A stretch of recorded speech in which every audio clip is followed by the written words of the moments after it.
Signore, alleluia, vogliamo pregare il Signore, il seme che spargiamo anche con la diffusione delle registrazioni, della predicazione del culto, della parola di Dio, vogliamo che il Signore operi. Amen. Grazie a Dio ci dà anche questi mezzi per evangelizzare. Ho in cuore una parola e desidero condividerla con tutti voi. È scritto in Geremia, capitolo 33, dal primo verso, dal verso 3. Geremia, capitolo 33, dal primo verso fino al verso 3, sono 3 versi. Appena trovate vi invito ad alzarvi in piedi, vogliamo onorare la parola di Dio. Geremia, capitolo 33, dal primo verso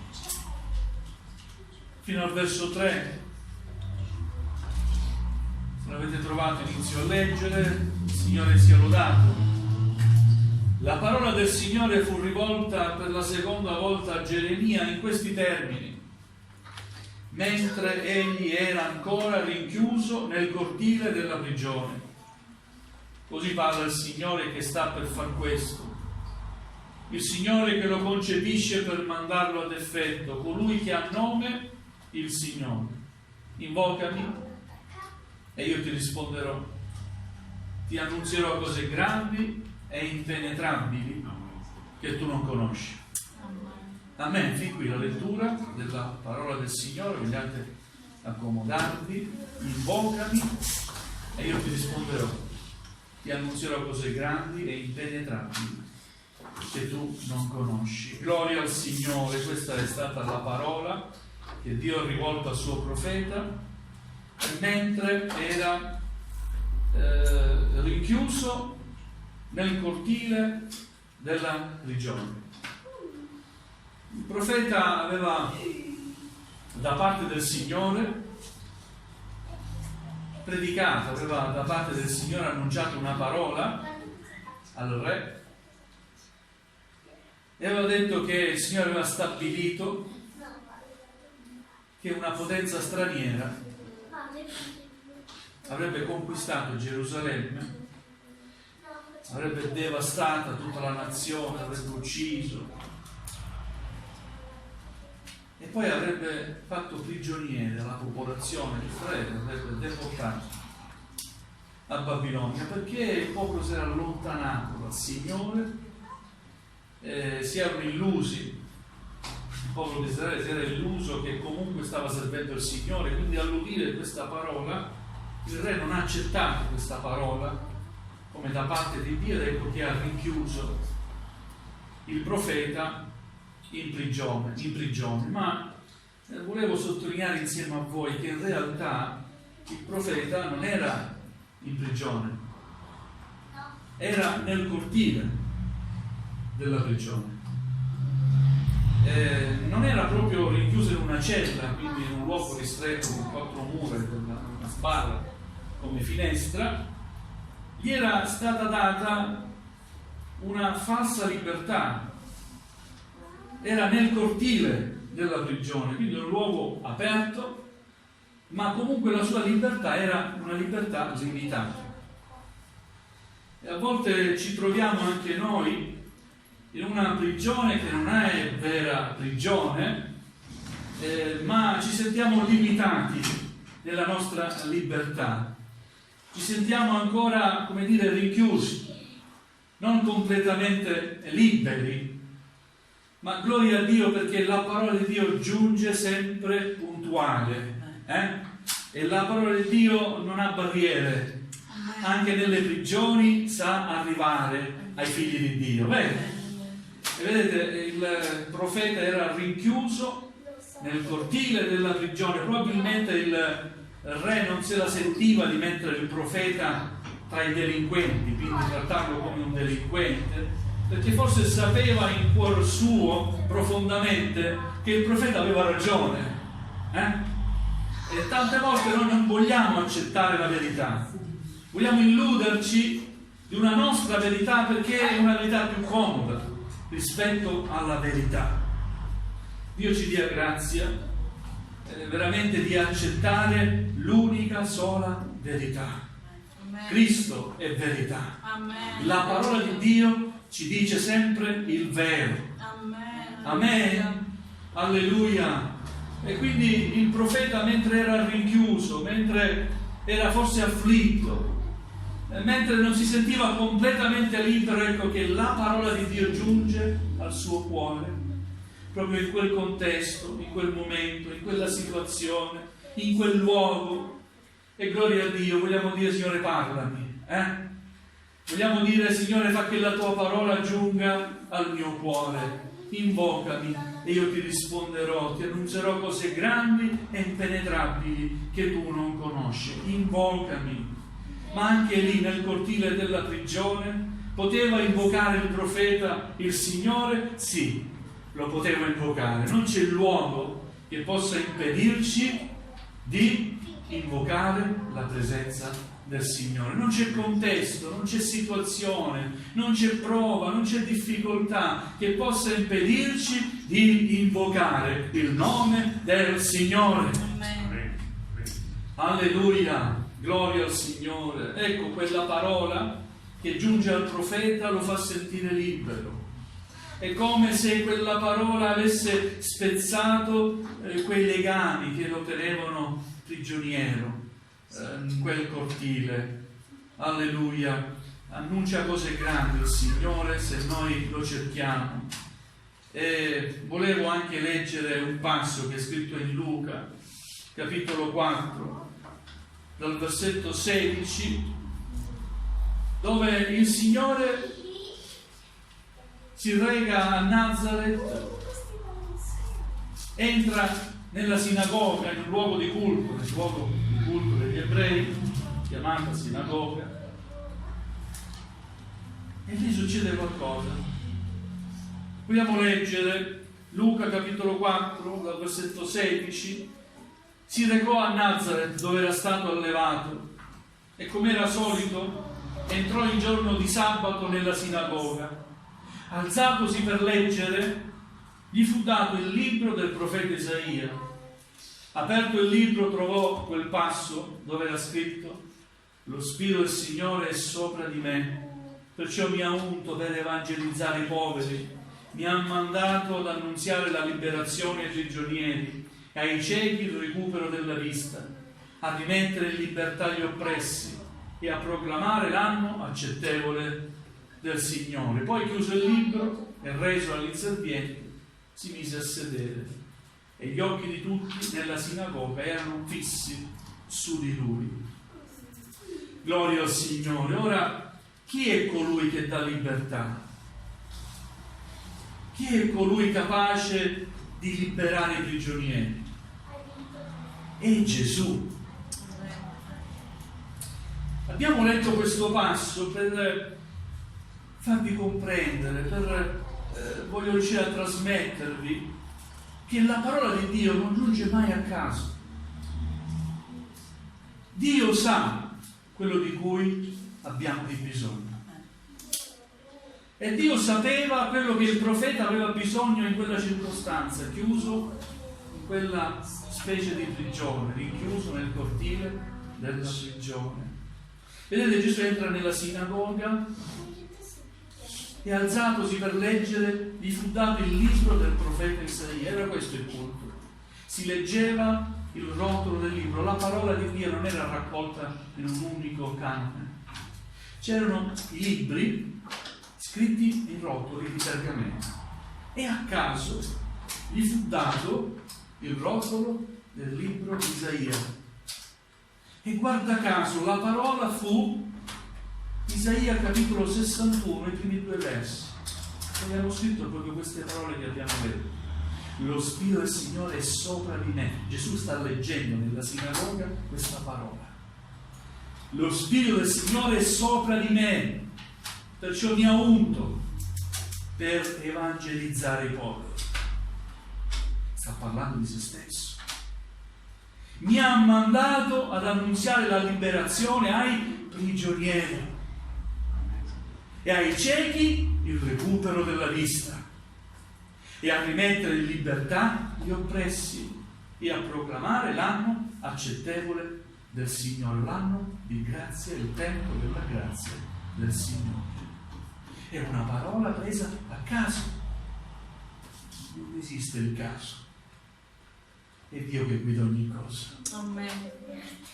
E se questa parola è giunta a noi questa mattina, non è un caso. Qualcuno mi ha anche detto spesse volte: tu lo fai apposta, tu ti prepari quella parola perché sai, io non so niente, e se anche mi preparo ti assicuro che prima prego il Signore. Amen. Amen. Crediamo nell'opera dello Spirito del Signore. Amen. Alleluia. Crediamo che ancora oggi il Signore parla. Amen. E ci parla attraverso la sua parola. Amen. Alleluia. Vedete, è entrato nella sinagoga, Gesù non ha rivolto a tutti il suo messaggio personale, ma ha utilizzato la parola. È lo Spirito che ha mosso ogni cosa. Quell'inserviente si è alzato e ha preso quel rotolo così a caso. È stato lo Spirito del Signore che ha guidato quell'inserviente a prendere quella parola adatta, perché Dio aveva un messaggio per quegli uomini lì, riuniti nella sinagoga. E parlava di sé, il messaggio era questo, che Dio lo ha mandato per liberare i prigionieri. Amen. Alleluia. Quindi non esistono prigioni dalla quale Dio non possa salvare. Amen. Alleluia. È venuto il Signore per dare la vista ai ciechi. Da un punto di vista spirituale siamo circondati da persone cieche. Da un punto di vista spirituale siamo circondati da persone che non odono. E Gesù è venuto per fare questo miracolo, soprattutto un miracolo di natura spirituale. Amen. Amen. Alleluia. Alleluia, per far vedere la grazia di Dio a degli occhi che umanamente, materialmente non la possono vedere, a far ascoltare quella voce di Dio a degli uomini che con un udito fisico non la possono ascoltare. Amen. È venuto il Signore a proclamare la grazia di Dio. Siamo nel tempo della grazia di Dio. Amen. Amen. Alleluia. Per questo è venuto. E poi chiuso il libro e reso all'inserviente, si mise a sedere. E tutti gli occhi di tutti nella sinagoga erano fissi su di lui, lo guardavano.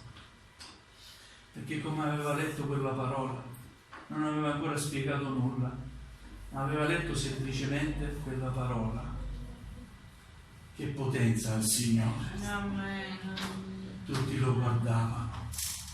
L'aveva letta in un modo speciale. Alleluia. Lui era la parola vivente. Aveva letto quella parola in un modo vivente, che ha toccato i cuori e ha colpito i presenti, gli astanti. Quanti ascoltavano? Ma chi è questo? Come parla?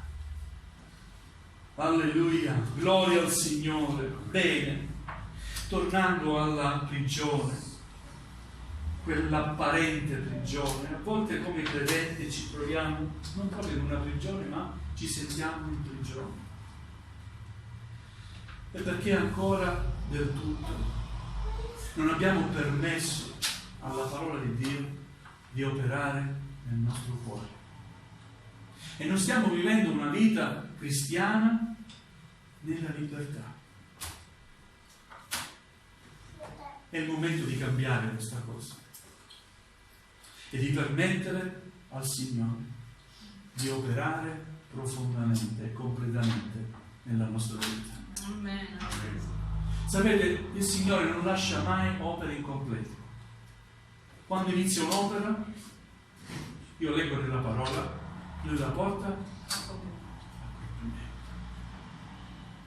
c'è ancora da lavorare, dentro di me, dentro di te, in ognuno di noi. A che punto siamo nella scala? Non lo so. Io so solo che ho bisogno del Signore. Come il pastore che insegna, sì, io ho bisogno del Signore, della grazia del Signore. Voglio permettere al Signore ancora di operare sempre di più nella mia vita. Ma come si permette al Signore di operare sempre di più nella nostra vita? Appendendoci a Lui. È un aiuto che ci dà il Signore, sapete qual è? L'afflizione. Nel Salmo 119, leggevo prima, mentre ero qui, prima del culto, quel verso che dice: è stata un bene per me l'afflizione subita, affinché io imparassi i tuoi statuti. Amen? Possiamo collegare questo verso a quanto dice ancora il Nuovo Testamento l'Apostolo Giovanni: considerate una grande gioia quando vi trovate in prove svariate. Amen? Vedete, il profeta si trovava nell'afflizione, era nel cortile della prigione, non è in un luogo dove lui desiderava essere, era in un luogo dove lui non desiderava essere. Amen? Eppure si trova lì a subire, possiamo dire tra virgolette, un'ingiustizia, una punizione che non meritava. Cosa aveva fatto? Aveva fedelmente trasmesso la parola di Dio. Eppure nell'afflizione il Signore con la sua parola giunge a lui per mezzo del suo spirito, gli parla, sente questa parola. Non c'era nessuno che parlava con lui, ma c'era lo spirito di Dio che lo ha raggiunto. E questa era la parola: invocami nella tua afflizione, invocami e io ti risponderò. Ti annunzierò cose grandi e impenetrabili che tu non conosci. Amen. Alleluia. Qual era questa rivelazione? Se poi leggete poi il resto dei versi, questa è la rivelazione. Infatti così parla il Signore, il Dio di Israele, riguardo alle case di questa città e riguardo alle case del re di Giuda, che saranno diroccate per far fronte ai terranieri e alla spada del nemico. Quindi conferma quanto gli aveva detto prima. Io ti confermo la mia parola. Dio conferma sempre la sua parola. Amen. Non è una parola che varia a seconda delle circostanze. La parola del Signore è una e una sola. Amen. Ecco, io recherò ad essa però medicazione. Sì, soffrirà, ma io recherò ad essa medicazione e rimedi, guarirò i suoi abitanti. Cioè ci sarà sempre una speranza per il mio popolo. È vero, io sto permettendo questa punizione, questa difficoltà, ma io regherò ad essa medicazione e rimedi, guarirò i suoi abitanti e aprirò loro un tesoro di pace e di verità. Farò tornare dalla deportazione Giuda e Israele, io ristabilirò come era prima, li purificherò di tutta l'iniquità con cui hanno peccato contro di me, perdonerò tutte le loro iniquità con cui hanno peccato contro di me e si sono ribellati a me. Gloria a Dio, amen, perché il Signore perdona. Amen. Alleluia, tutto quello che Egli fa, tutto quello che Egli permette è giusto. Amen. E noi siamo chiamati ad accettare la sua volontà. Così parla il Signore in questo luogo del quale voi dite è un deserto. Non c'è più uomo né bestia nelle città di Giuda e per le strade di Gerusalemme, che sono desolate, e dove non è più né uomo né abitante né bestia, si udrà ancora il grido di gioia e il grido di esultanza. Il canto dello sposo e il canto della sposa. La voce di quelli che dicono: celebrate il Signore degli eserciti, perché il Signore è buono, poiché la sua bontà dura per sempre. E ci saranno quelli che portano offerte di ringraziamento nella casa del Signore. Tutto quello che fa il Signore è buono. La deportazione era necessaria, l'afflizione a volte è necessaria. Abbiamo bisogno a volte, perché siamo di collo duro, di essere piegati come il Signore solo ci sa piegare. Però una volta che siamo piegati, ci siamo piegati a Lui, il Signore ristabilisce, ricostruisce. Alleluia. Alleluia. Non solo l'afflizione, ma assieme all'afflizione ci sono medicazioni. la medicazione che viene dal Signore, che viene dalla sua parola, che viene dal suo amore, che non può rinnegare, amen, verso di noi, anche se siamo disubbidienti. Signore, liberaci da ogni prigione. Amen. A volte abbiamo ancora legami con il peccato, pur avendo accettato il Signore. E quindi stiamo servendo il Signore, ma non in piena libertà.